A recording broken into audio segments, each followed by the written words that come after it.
Hello viewers, అలసంద గారెలు నేను ఎట్లా చేస్తానో చూసేయండి. మరి నేను చేసే విధానం నచ్చితే మీరు కూడా చేసుకోవచ్చు. ఇంకెందుకు ఆలస్యం, ఫస్ట్ అయితే ప్రాసెస్లోకి వెళ్దాం. ఫస్ట్ అలసందలను తీసుకొని ఒక 2-3 సార్లు శుభ్రంగా కడుక్కోవాలి. ఆ తర్వాత ఇందులో నీళ్లు పోసుకొని 7-8 గంటలు నానబెట్టుకోవాలి. ఇలా మనం పట్టుకొని చూస్తే మెత్తగా అవ్వాలి. ఇలా అయినప్పుడు మనం వాటర్ వడగట్టేసి మిక్సీలో వేసుకొని కచ్చాపచ్చాగా మిక్స్ చేసుకోవాలి. మనకు టెక్స్చర్ అనేది ఈ విధంగా బరకగా ఉండాలి. అప్పుడే గారెలు అనేది క్రిస్పీగా ఉంటుంది. బైండింగ్ కూడా మనకు చాలా ఈజీగా ఉంటుందన్నమాట. ఇప్పుడు ఇందులో కావాల్సిన ఇంగ్రీడియంట్స్ అన్నీ వేసుకుందాం.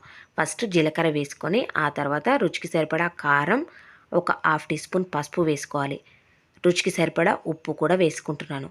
ఆ తర్వాత ఒక 4-5 పచ్చిమిర్చిని కచ్చాపచ్చాగా దంచి ఇందులో వేసుకోవాలి. పచ్చికారం, ఎండుకారం 2 వేసుకుంటే చాలా క్రిస్పీగా టేస్టీగా ఉంటాయన్నమాట అలసంద గారెలు. ఇప్పుడు సన్నగా తరిగిన కొత్తిమీర ఇందులో వేసుకోవాలి.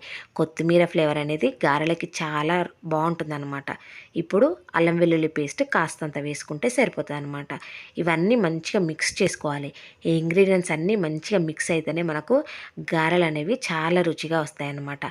ఇలా మిక్స్ చేసుకున్న తర్వాత మనం చేతిపైనే గారెలాగా ఒత్తేసుకోవచ్చు.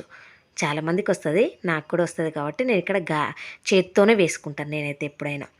చూసారు కదా, ఇలా మనం చేత్తోనే గారెలాగా చేసుకొని అన్నీ డీప్ ఫ్రై చేసుకోవడమే. చూసారు కదా, మనం మీడియం ఫ్లేమ్లో పెట్టుకొని ఎర్రగా వేయించుకోవాలి.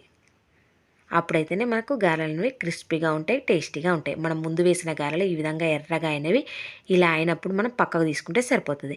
వీటిని పక్కకు తీసుకొని మిగతాయి కూడా ఎర్రగా వేగినాక డిష్ అవుట్ చేసుకుంటే సరిపోతుంది అనమాట. మనకు వేడివేడిగా అలసంద గారెలు రెడీ అయిపోయినవి. అలసంద గారెలు నాటుకోడి కూర కాంబినేషన్ చాలా బాగుంటుంది అనమాట. సో నేను గారెల విధానాన్ని చూపించిన చికెన్ కూడా ఒకసారి చూసేయండి. మరి నచ్చితే సబ్స్క్రైబ్ చేయండి.